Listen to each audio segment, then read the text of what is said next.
Hi friends, ఎలా ఉన్నారు?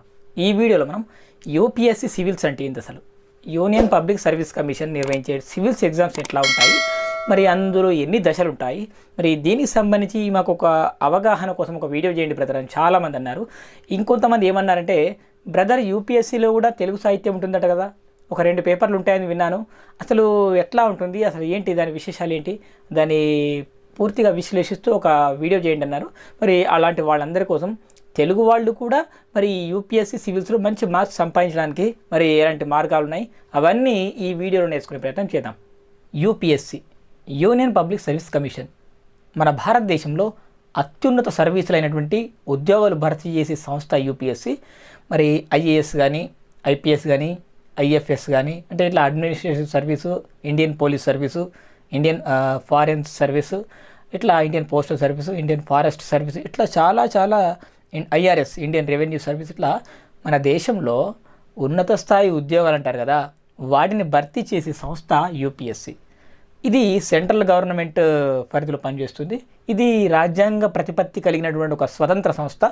అయితే యూపీఎస్సీ సివిల్స్లో మరి తెలుగు ఉంటుందా, తెలుగు మీడియం వాళ్ళు కూడా రాసుకోవచ్చా, దాని పూర్తి వివరాలండి ఈ వీడియోలో చూద్దాం.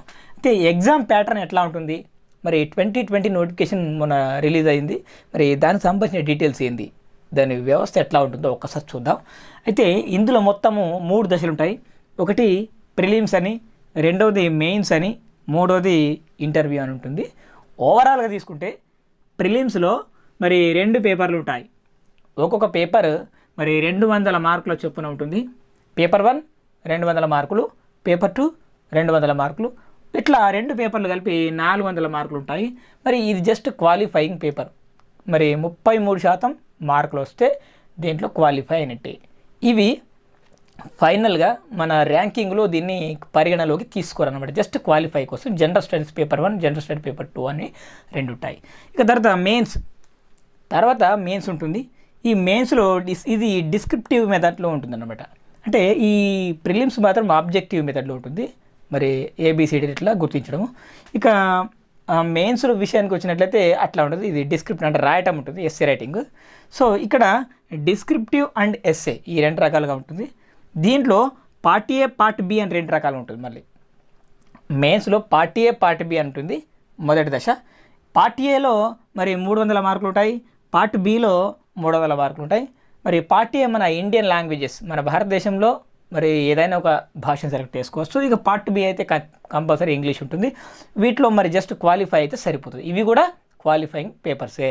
సో 25% సంపాదిస్తే ఇది క్వాలిఫై అయినట్టే.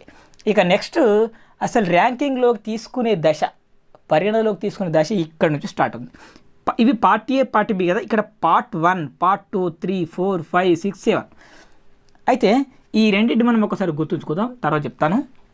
ఇంకా పార్ట్ 1, పార్ట్ 2 ఇవన్నీ జనరల్ సైన్స్, జనరల్ స్టడీస్ 1, 2, 3, 4, 5 ఇట్లా ఉంటాయి అన్నమాట.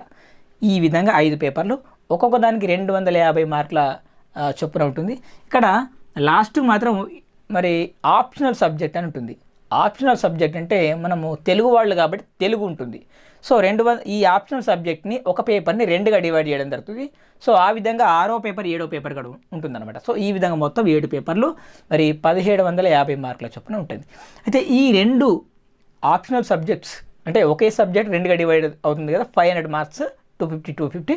మరి ఇక్కడ తెలుగు వాళ్ళు ఎక్కువ మార్కులు సంపాదించడం కోసం తెలుగుని ఎంచుకొని తెలుగుని బాగా ప్రాక్టీస్ చేసి ఎస్సే రైటింగ్ రాసి మనం ఎంత మంచిగా వ్యాఖ్యానం చేయగలిగితే, ఒక అంశం మీద వ్యాఖ్యానం చేయగలిగితే అంత మంచి స్కోర్ అనేది చేయడం జరుగుతుంది. సో దాని గురించి ఇప్పుడు డీప్గా మనం ఎక్స్ప్లెయిన్ చేసుకుంటాం. ఇక ఈ విధంగా 1700 మార్కులు మరి దీనికి ఉంటుందన్నమాట. 7 పేపర్లు 1750 మార్కులు ఉంటాయి. ఇవి మనకు ఫైనల్ ర్యాంకింగ్కి మరి పరిగణలోకి తీసుకోవడం జరుగుతుంది. ఇక తర్వాత తీసుకున్నట్లయితే ఇంటర్వ్యూ, ప్రిలిమ్స్, మెయిన్స్, ఇంటర్వ్యూ అనేది ఫైనల్ స్టేజ్. ఇది మరి దీంట్లో మరి 275 మార్కులు ఉంటాయి. 275 మార్కులు ఉంటాయి. ఈ 275 మార్కుల్లో మరి ఎన్ని ఎక్కువ మార్కులు వస్తే వాటిని పరిగణలో తీసుకోవడం జరుగుతుంది. సో ఈ విధంగా ఈ 1750, 2075 ఈ 2025 మార్కులకు ఫైనల్ మరి రిజల్ట్ అనేది ఇవ్వడం జరుగుతుంది. దాంట్లో వచ్చిన ర్యాంకులను బట్టి వాళ్ళకు ఆయా శాఖలకు సంబంధించిన పోస్టులు మరి కేటాయించడం జరుగుతుంది. సో ఓవరాల్గా ప్రిలిమ్స్కి 2 పేపర్స్ 400 మార్క్స్, 200. నెక్స్ట్ మెయిన్స్కి మరి ఇవి క్వాలిఫైయింగ్ పేపర్స్ మనకు అవసరం లేదు, 300 ఉంటాయి. ఇక విషయానికి వస్తే ఇవన్నీ క్వాలిఫైయింగ్, కానీ ఇక పార్ట్ 1, 2, 3, 4, 5, 6, 7 ఈ పేపర్లు ప్లస్ ఇంటర్వ్యూ ఇవి మాత్రం చాలా చాలా ఇంపార్టెంట్ అనమాట. ఇవే మనకు ఉద్యోగం రావడానికి డిసైడ్ చేస్తాయి. ఇప్పుడు ఈ పేపర్లో 200 ఇప్పుడు 33% రావాలి కదా, నీకు 70% వచ్చినా 35% వచ్చినా 40% వచ్చినా ఈక్వలే, అందులో పెద్ద విశేషం ఏం లేదు. దాంట్లో పరిగణన తీసుకోరు, దీంట్లో కూడా క్వాలిఫైయింగే. కాకపోతే ఇక్కడ మాత్రం మనం ఫోకస్ చేయాల్సి ఉంటుంది. సరైన పట్టుదల, సరైన ప్రణాళిక, మంచి మెటీరియల్, మనసుతో ఏకాగ్రతగా కూర్చుండి చదివే అట్లాంటి టైం కానీ ఇవన్నీ అనుకూలిస్తే మనిషి ఏ వ్యక్తి అయినా ఒక సంవత్సరంన్నరలో ఆల్మోస్ట్ ఒక 8 నుంచి 14 గంటల లోపల చదువుకున్న ఖచ్చితంగా ప్రిలిమ్స్కి సెలెక్ట్ అయ్యే అవకాశం అనేది ఉంటుంది. కాకపోతే అంతకుముందు వాళ్ళకు బేసిక్ నాలెడ్జ్ అనేది ఖచ్చితంగా ఉండి తీరాలి. జనరల్ సైన్స్ మీద రెగ్యులర్గా జరిగే అంశాల మీద, పేపర్స్ మీద మంచి పట్టు ఉండాలి. సో ఇట్లాంటి అన్ని అంశాలు పరిగణలోకి తీసుకోవడం జరుగుతుంది. సో ఒక్కొక్క దాంట్లో ఏమేమి ఉంటాయి, ఎన్ని మార్కులు ఉంటాయి, మరి కట్ ఆఫ్ మార్క్స్ ఉంటాయా ఉండయా, ఏంటి విశేషాలు అవన్నీ ఇప్పుడు చూద్దాం. ముందుగా ప్రిలిమ్స్ గురించి చూద్దాం. ప్రిలిమ్స్లో మరి 2 టైప్స్ ఆఫ్ పేపర్స్ ఉంటాయి కదా, జనరల్ స్టడీస్ 1, జనరల్ స్టడీస్ 2 అని ఉంటుంది.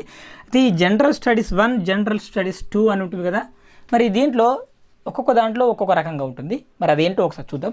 అయితే జనరల్ స్టడీస్ 1లో విషయానికి వస్తే మరి మొదటి పేపర్లో మరి 100 ప్రశ్నలు ఉంటాయి, 200 మార్కులు ఉంటాయి. 100 క్వశ్చన్స్ 200 మార్క్స్ ఉంటాయి. ఇక్కడ 1 క్వశ్చన్ ఈక్వల్ టు 2 మార్క్స్. ఒక ప్రశ్నకు 2 మార్కులు చొప్పున 100 ప్రశ్నలకు 200 మార్కులు ఉంటాయి. ఇది కూడా గుర్తుంచుకోవాలి. దీనికి 2 hours టైం ఉంటుంది. దీనికి ఇక నెగిటివ్ మార్క్స్ కంపల్సరీ ఉంటుంది. నెగిటివ్ మార్క్స్ అంటే మరి ప్రతి 3 తప్పులకు గాను 1 మార్క్ అనేది కట్ చేయడం జరుగుతుంది.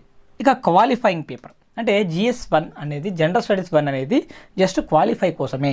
అంటే 33% మార్కులు వస్తే మనం క్వాలిఫై అయినట్టే. ఇక GS 2 అంటే జనరల్ స్టడీస్ 2 అనే పేపర్ ఉంటుంది. దీంట్లో 80 ప్రశ్నలు ఉంటాయి, 200 మార్కులు ఉంటాయి. అదేంది 80 మార్క్స్ 80 క్వశ్చన్స్ 200 మార్క్స్ ఎట్లా ఉంటుందో మరి ఒకసారి చూద్దాం. మరి ఇక్కడ 1 క్వశ్చన్ ఈక్వల్ టు 2.5 మార్క్స్ అంటే ఒక ప్రశ్నకు 2.5 మార్కులు ఉంటాయి. ఆ విధంగా మరి 80 ప్రశ్నలకు 200 మార్కులు ఉంటాయి అన్నమాట. ఇది కూడా 2 hours మరి 2 గంటల పరీక్ష ఉంటుంది. మరి ఇది నెగిటివ్ మార్క్స్ ఉంటాయి. దీంట్లో కూడా ప్రతి 3 తప్పులకు 1 మార్క్ కట్ చేయడం జరుగుతుంది. ఇక క్వాలిఫైయింగ్ పేపర్, ఇది కూడా క్వాలిఫైయింగ్ పేపరే, జనరల్ స్టడీస్ 2. ఇందులో కూడా 33% మార్క్స్ వస్తే మనం క్వాలిఫై అయినట్టు. సో ఒకసారి GS 1కు GS 2కు ఒకసారి తేడా చూద్దాం. ప్రిలిమ్స్లో 2 ఉంటాయి కదా, మరి ఇందులో 100 ప్రశ్నలు 200 మార్కులు, దీంట్లో 80 ప్రశ్నలు 200 మార్కులు. సో అట్లా అన్నమాట. ఇక దీనికి 1 క్వశ్చన్ ఈక్వల్ 2 మార్క్స్, దీనికి 1 క్వశ్చన్ ఈక్వల్ టు 2.5 మార్క్స్ అంటే 1కి 2.5 మార్కులు అనమాట. ఇది 2 గంటలు, అది 2 గంటలు. ఎగ్జామ్ మాత్రం సేమ్ ఉంటుంది. ఇది నెగిటివ్ మార్క్స్ ఉంటుంది దాంట్లో కూడా నెగిటివ్ మార్క్స్ ఉంటుంది. ఇక దీంట్లో ఇది క్వాలిఫైయింగ్ పేపరే, అది క్వాలిఫైయింగ్ పేపరే. దీంట్లో 33% రావాలి, దాంట్లో 33% రావాలి. సో ఏది ఏమైనా జనరల్ స్టడీస్ 1, జనరల్ స్టడీస్ 2 అనే పేపర్స్ 2 కూడా క్వాలిఫైయింగ్ పేపరే, 2 కూడా క్వాలిఫైయింగ్ పేపర్స్. ఇక తర్వాత వచ్చినట్టయితే మెయిన్స్. మరి మెయిన్స్లో మరి పార్ట్ A, పార్ట్ B ఉంటుంది. ఆ తర్వాత పార్ట్ 1 to 3 నుంచి 1 నుంచి 7 వరకు ఉంటాయి. ఆ తర్వాత ఇంటర్వ్యూ ఉంటుంది. అయితే ఇక్కడ పార్ట్ A విషయానికి వచ్చినట్టయితే ఇండియన్ లాంగ్వేజ్, మన భారతదేశంలో ఉన్న గుర్తింపు పొందిన ఏదైనా ఒక భాషను మనం సెలెక్ట్ చేసుకోవచ్చు. ఇక్కడ 300 మార్క్స్ మరి 3 hours ఎగ్జామ్ ఉంటుంది, 300 మార్కులు ఉంటాయి, మరి 3 గంటల పరీక్ష ఉంటుంది. భారత రాజ్యాంగంలో ఉన్నటువంటి 8వ షెడ్యూల్లో ఎన్ని భాషలు అయితే ఉన్నాయో మరి ఇండియన్ లాంగ్వేజెస్ అన్ని భాషలలో ఏదో ఒక భాషను మనం సెలెక్ట్ చేసుకోవాలన్నమాట. ఇక తర్వాత ఈ విధంగా 300 మార్కులు 3 గంటల పరీక్ష ఉంటుంది. ఇది just qualifying paper. Next part B ఉంటుంది. పార్ట్ B విషయానికి వచ్చినట్లయితే ఇది ఇంగ్లీష్ పేపర్, జనరల్ ఇది ఇంగ్లీష్ పేపర్. మరి ఈ ఇంగ్లీష్ పేపర్లో 300 మార్కులు ఉంటాయి, 3 గంటల సమయం ఉంటుంది. ఇది కూడా క్వాలిఫైయింగ్ పేపరే.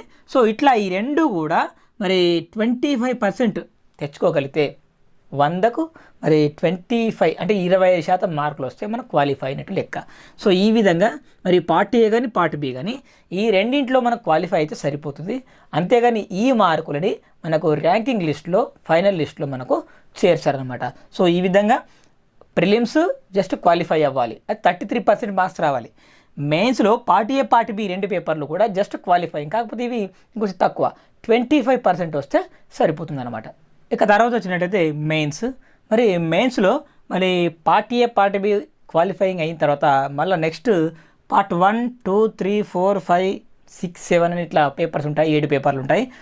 ఇవి ఇక్కడ నుంచి మనకు మరి ఫైనల్లో మనకు ర్యాంకింగ్ లిస్ట్లో ఈ మార్కులు చేర్చడం జరుగుతుంది. మనకి ఎన్ని ఎక్కువ మార్కులు వస్తే మనకు ర్యాంక్ అంత మంచిగా ఉంటుంది, మంచి క్యాటర్ వస్తుంది అనమాట. సో ఇట్లా పార్ట్ 1 తీసుకున్నట్టయితే ఇది ఎస్ఏ రైటింగ్ ఉంటుంది. దీనికి 250 మార్క్స్ ఉంటుంది. మరి 3 hours టైం ఉంటుంది, 3 గంటల టైము, 250 మార్కులు ఉంటాయి. ఇక తర్వాత పార్ట్ 2, ఇక రెండో పార్ట్లో తీసుకున్నట్లయితే జనరల్ సైన్స్ జనరల్ స్టడీస్ అని ఇట్లా ఉంటుంది. దీనికి జిఎస్ 250 మార్కులు, 3 గంటల టైము. ఇక పేపర్ 3 ఉంటుంది, దీంట్లో కూడా మరి జిఎస్ 250 మార్కులు, మరి 3 గంటల టైం ఉంటుంది. దీనికి ఇక తర్వాత పార్ట్ 4 అంటే 4వ భాగంలో తీసుకున్నట్లయితే జిఎస్ 250 మార్కులు ఉంటుంది, 3 గంటల టైం ఉంటుంది.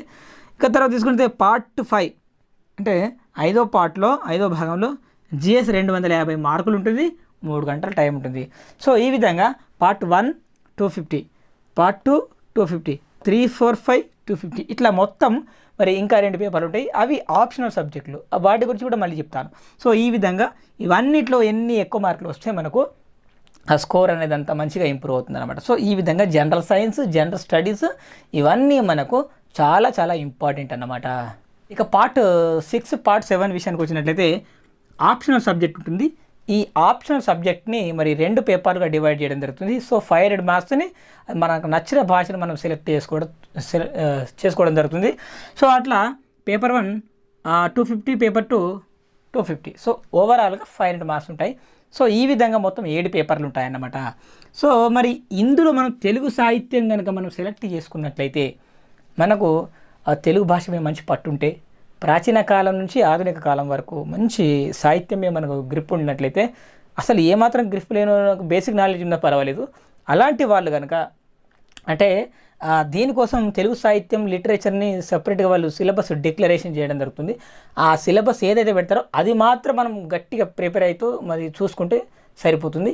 ఇప్పుడు నన్నయ్య ఉంది, నన్నయ్య రాసినటువంటి ఆంధ్ర మహాభారతంలో ఏదన్నా ఒక టాపిక్ ఇస్తారు, ఆ టాపిక్ సంబంధించింది మాత్రమే మనం రీసెర్చ్ చేసి దాంట్లో సమాచారాన్ని కథలను మనం గ్రహించి దాని వ్యాఖ్యానం రూపంలో మన ఎస్సే రైటింగ్ రూపంలో రాయగలిగితే ప్రాక్టీస్ చేయగలిగితే మంచి మార్కులు ఉంటాయి. ఇప్పుడున్న తెలుగు సాహిత్యం కంటెంట్ మొత్తం దాంట్లో అడగడు, ఏదో ఒక 10 చాప్టర్లు ఏమి అడుగుతాడు, 8-10 చాప్టర్లు, అవి మాత్రం మనం ప్రాక్టీస్ చేసి దాంట్లోంచే క్వశ్చన్స్ అడుగుతాడు, అవి మాత్రం వస్తాయి అన్నమాట. సో చాలా సింపుల్. సో ఈ విధంగా మనకు సివిల్స్లో మార్క్స్ ఒక్క మార్క్ కూడా మన క్యాడర్నే డిసైడ్ చేస్తుంది. కాబట్టి అట్లా మనకు ఎక్కువ స్కోర్ రావడానికి 500 మార్క్స్లో ఏ సివిల్ ఇంజనీరింగో ఏ కెమిస్ట్రో ఏదో సెలెక్ట్ చేసుకున్నాం అనుకో, అప్పుడు మనకి ఏమవుతుంది, మనకు తెలుగు సాహిత్యం మీద తెలుగు వాళ్ళు, తెలుగు తెలిసిన వాళ్ళు, తెలుగు సాహిత్యం మీద కొంత అవగాహన ఉన్న వాళ్ళు 500కి ఆల్మోస్ట్ 400 450 ప్లస్ కనుక క్రాస్ చేయగలిగితే మెయిన్స్లో ఓవరాల్గా మనకు మంచి రిజల్ట్ అనేది కనిపిస్తుంది. సో అందుకోసమని 500 మార్క్స్ ఎట్టి పరిస్థితుల్లో మిస్ అవ్వకూడదు. సో ఇట్లా తెలుగు వాళ్ళు ప్రతి ఒక్కళ్ళు రాసుకోవచ్చు, తెలుగు మీడియం వాళ్ళు కూడా రాసుకోవచ్చు. తెలుగు మీడియం వాళ్ళకి ఎట్లా ఉంటుందంటే క్వశ్చన్ ఇంగ్లీష్లో ఉంటుంది కానీ ఆన్సర్ తెలుగులో రాయొచ్చు, ఆ వెసులుబాటు అనేది ఉంటుంది. సో ఈ విధంగా మరి వీళ్ళందరికీ తెలిసిన వాళ్ళు ఉంటారు, తెలియని వాళ్ళు ఉంటారు, వాళ్ళందరికీ ఒక అవగాహన కోసం ఈ వీడియో చేయడం జరుగుతుంది. సో ఈ విధంగా తెలుగు సాహిత్యం కూడా 500 మార్కులకు ఉంటుంది. ఇక తర్వాత interview and personality test, interview అంటారు లేక పర్సనాలిటీ టెస్ట్ అంటారు. సో ఇక్కడ ఇంటర్వ్యూలో మొత్తం 275 మార్కులు ఉంటాయి. ఈ 275 మార్కులు ఎన్ని వస్తాయి, వాటిని ఈ ప్రిలిమ్స్లో కాకుండా ఈ మెయిన్స్ ఉన్నాయి కదా 1750 మార్కులు. సో ఈ 1750 మార్కుల మెయిన్స్, ఈ 275 ఇంటర్వ్యూ, ఈ రెండు కలిపి మొత్తం 2025 మార్కులు అవుతాయి. ఈ 2025 మార్కులకు ఓవరాల్గా మనకు ర్యాంకింగ్స్ అనేది రిలీజ్ చేయడం జరుగుతుంది. దాంట్లో మనకు వచ్చిన ర్యాంకుని బట్టి మనకు క్యాడర్ డిసైడ్ అవుతుంది, ఉద్యోగం వస్తుంది అన్నమాట. సో ఇట్లా ఇప్పుడు జిల్లా స్థాయి ఉద్యోగాల్లో ఐఏఎస్ కానీ ఐపీఎస్ కానీ ఐఏఎఫ్ఎస్ కానీ ఇట్లా ఉన్నత స్థాయి ఉద్యోగాలు అంటారు కదా, డిస్టిక్ బాస్ ఇక మొత్తం అట్లాంటి ఉన్నత స్థాయి ఉద్యోగాలన్నీ మరి సివిల్ సర్వీస్లో మరి ఉంటాయి. కాబట్టి కొంతమంది సివిల్స్ లక్ష్యంగా ఉన్నవాళ్ళు మీ ప్రిపరేషన్ ప్లాన్ తయారు చేసుకోండి, మంచి ప్రణాళిక చేసుకొని మీకు టైం ఉందా దానికి తగ్గట్టు మంచి కోచింగ్ కానీ దానికి సంబంధించి మీ ప్రాక్టీస్ కానీ దీనికి ప్రిపేర్ అయ్యేవాళ్ళు ఒక్కళ్ళే కాకుండా ఒక 2-3 ఉంటే కూడా బాగుంటుంది. సరే సరైన గైడెన్స్ ఉంటే ఒక్కళ్ళు ప్రిపేర్ అయినా ఇబ్బంది ఉండదు. సో తెలుగు సాహిత్యం విషయానికి వస్తే మంచి కంటెంట్ ఉంటుంది. ఒకవేళ సార్ మేము ప్రిపేర్ అవుతున్నామంటే ఫ్యూచర్లో నేను దానికోసం నేను కూడా దాని ఇంకా ఎక్కువ రీసెర్చ్ చేయాలి కదా, చేసి మరి దానికి సంబంధించినటువంటి మరి కొన్ని ప్రిపరేషన్ టిప్స్ అనేది నేను చెప్పడం జరుగుతుంది. ఎవరైనా కావాలనుకుంటే మీరు కింద డిస్క్రిప్షన్లో ఇవ్వండి, మెసేజ్ పెట్టండి. సో ఏది ఏమైనా ప్రిలిమ్స్, మెయిన్స్, ఇంటర్వ్యూ ఈ 3 దశల్లో ఈ సివిల్ సర్వీస్ ఎగ్జామ్ అనేది ఉంటుంది. సో ఇది మీ అవగాహన కోసం చేసిన ఈ వీడియో. కనుక నచ్చినట్లయితే లైక్ చేయండి, షేర్ చేయండి, కామెంట్ చేయండి. అలాగే నా ఛానల్ సబ్స్క్రైబ్ చేసుకోండి. Thanks for watching. బాయ్.